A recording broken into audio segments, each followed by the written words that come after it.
Snow at Heaven's Edge. Chapter 1. Miles upon miles, the once luscious greens had first turned a golden yellow before finally yielding to the pervasive whiteness of the changing season. Far in the distance, a bird of prey cried out. The animal was too preoccupied with its fruitless plea with the icy winter to have spotted the two travelers below. Even with its keen eyesight, the cold mist and frost occluded much detail. As the travelers' feet made faint tracks that the oncoming storm would eventually bury, their minds wandered far north to a small border town called wuxia. It was not too far off. Another half a day, and they would reach it. In the town, there is a famous Tanya Inn, which serves the entire county. Both travelers knew of its name because of its strange policy. All who check into the inn must answer 3 questions truthfully: who they are, where they have been, and what they think of the inn. The young man grappled at the collar of his coat firmly as he sensed the arrival of another cold breeze and picked up his pace. The middle-aged man, a little farther ahead, had already stopped. The small broken-down wall of the town was in sight. They could make out the dispersed smoke escaping the humble houses of the populace a little further into the horizon. Neither of the men expected to see the large town inn, for it lay deep within the northern edge of the small town. Yet both knew that when they reached the entrance of wuxia, Tanya would be visible. The older man reached into his shirt to take out a letter. The slightly ruffled edges and wrinkles came from multiple readings and rereadings. He closed his large calloused hands on it and shook his fist with a violent tremor as he looked to the distance. A cyclone of snow picked up nearby and twirled toward the two men. The young man quickly reacted by tightening his collar and closing his eyes. When he opened them anew, the elder man had his palm open. "Let's go," the senior said. The young man nodded. Behind him, the mini-cyclone continued to harass the fallen snow, picking up some and dropping others. Tiny black blots of ink where fragments of paper fell dotted the soft, snowy ground behind. Soon the snow and the night would cover them all. Chen Daming cursed often and mostly at his employees. Today he found a new recipient for his anger. "Old bastard," he chided under the chilly coldness of his breath. "All this snow is driving down business, you blind old fool." He shouted once more as he glared at the heavens. He looked back at his inn. The place was truly different from when he had inherited it, especially the names on the wall. He wondered why he kept the tradition anyway. Chan rubbed his hands together as he moved closer to examine them.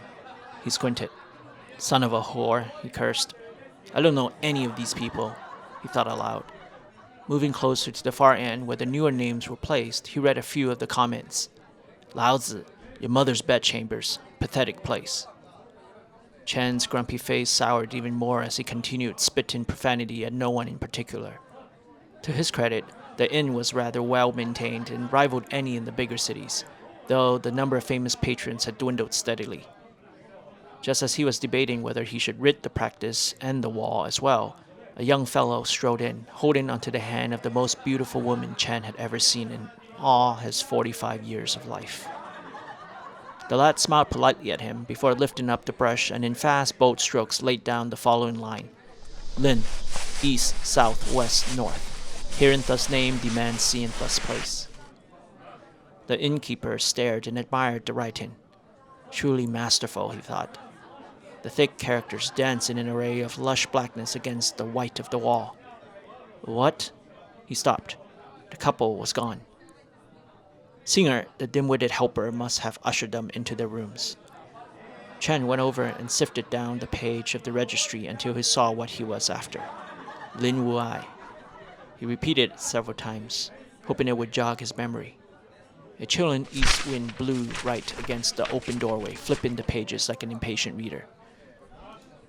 "Ah, old bastard," the innkeeper stammered before walking off into the back corner next to the roaring fireplace.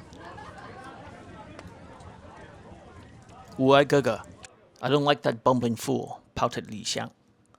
The young man named Ling Wuai turned to the little 10-year-old and stared quizzically. "He was looking lecherously at Ru Ting Jie," added the girl. "I would be mad." She punctuated this point by falling heavily onto a nearby chair with her arms still crossed. Wuai looked at her a little longer before laughing uncontrollably. Come, Wuai Gaga, stop now. You're just going to make our little princess here matter that she was ignored, said Ling Ruting, whose welfare was the subject of Li Xiang's conversation. That's just not fair. Wuai laughed even louder until he could no more and clutched his chest. Ling Ruting went to his side and placed a gentle hand on his heart as if it were hers. She knitted her brows. See what happens when you don't control yourself? You might open up the wound. All right, no more. Our little beauty here is just mad that you got the attention of the people while she was left without hearing a single praise about her cuteness. Li Xiang's face blushed. No, I just don't like him staring like that, she mumbled in a softer tone this time. I have been gazed at all my life. I hardly notice anyways, smirked Ruting as she tilted her head upwards in an exaggerated fashion. A quick laughter escaped the girl's lips as she shouted, That's not how you do it. While the girl was showing the young lady how to tilt her head in the most pompous manner, Wuai strode out into the large courtyard. The cold was almost unbearable, but at the same time, the air was crisp. He liked the feeling it invoked. The freshness made him feel so alive. He took a deep breath, but stopped suddenly in mid-breath, unable to inhale further. The pain was still there. If I had a companion like yours, I would rather stare at her than at dead plants in this courtyard, said a man with a raspy voice. The young man turned and greeted the speaker. There was truth in those words. His wife, Ling Ruting, was truly a rare beauty. Her small, delicate features, though noble, made her appear fragile, and most men easily fall in love with a beautiful woman whose frailty flatters their sense of strength. It was infinitely harder for a man to love a strong, intelligent woman, no matter how attractive. He was lucky he was not like most men. They too were once beautiful, and come spring they would become so again, replied Wuai. Funny, said the man. All I see are snow-covered dead shrubs. With that, he swatted at the plants, clearing off the powdery snow to reveal the brown, dried signs of death and decay. The roots are what matters, so I hope you don't pull them up, too. It would be a pity. The man gave a wry half-smile. You should come down for dinner. Every night the old sage tells stories, and guests are encouraged to tell theirs as well. I would very much like to hear what you have to say.